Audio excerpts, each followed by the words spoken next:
If you're looking for help with Reading Part A, you're in the right place. And specifically, we're talking today about skills and strategies for improvement, but we're going to do this through actually using a sample test. Now, I could give you a list of all of these strategies separately, but what I find most effective is to actually see how these skills and strategies, how they play out in the context of these questions. So on my screen here, I have put on the left side all of the 4 texts that you can expect in Part A, and on the right side I've put the questions. And this video, I want to start by drawing your awareness to things you should be paying attention to every time you approach Part A of reading. And let's jump straight into this. So the first thing to note is when you open your texts, you should immediately look at the headings, if they are given, as to what is this text about, and more importantly, what is the difference between each of the texts. So let's do this together. Now, our whole text here is on hydration in the elderly in residential care. So if we look at text A, we see this title here, Risk Factors for Dehydration in the Elderly. Text B, we see Hydration Assessment. Text C, we have a table here with recommended fluid intake for adults in residential care, and the units, liters per day, are given. And then in text D here, we have managing hydration in the residential care context.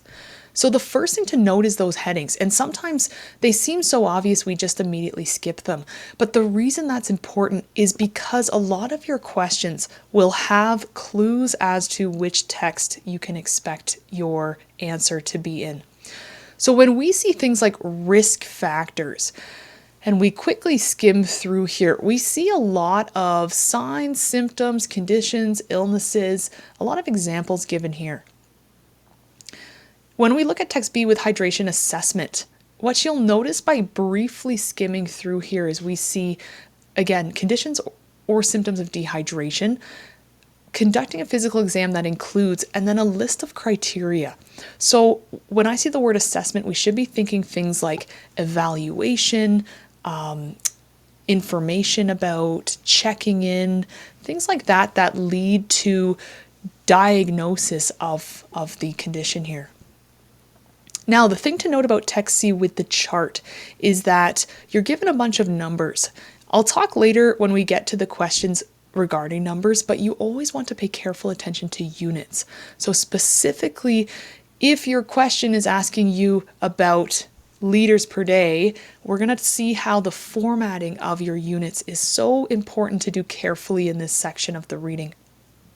And then finally with text D, managing hydration in the residential care context, you'll notice here that we have 3 different sections. So we have staff knowledge and education. We have, if resident is assessed as dehydrated, and when the symptoms are relieved, monitor the resident for symptoms of overhydration. So as you're skimming your headings, you should be thinking, there's probably going to be overlap in my questions between text B and D, specifically if talking about assessment.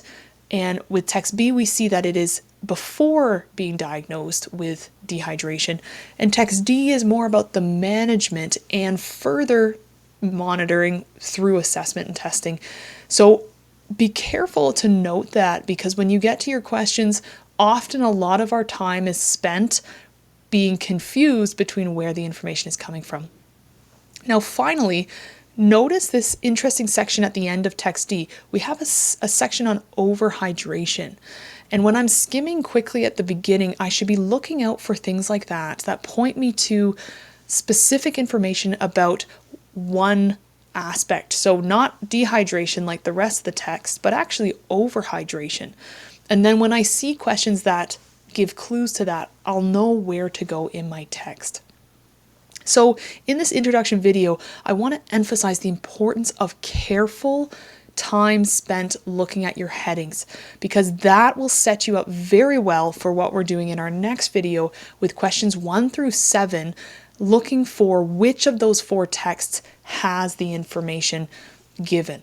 And so with that, stay with me throughout this video series as we work through not only the question answers, but the actual strategies that come up in each section.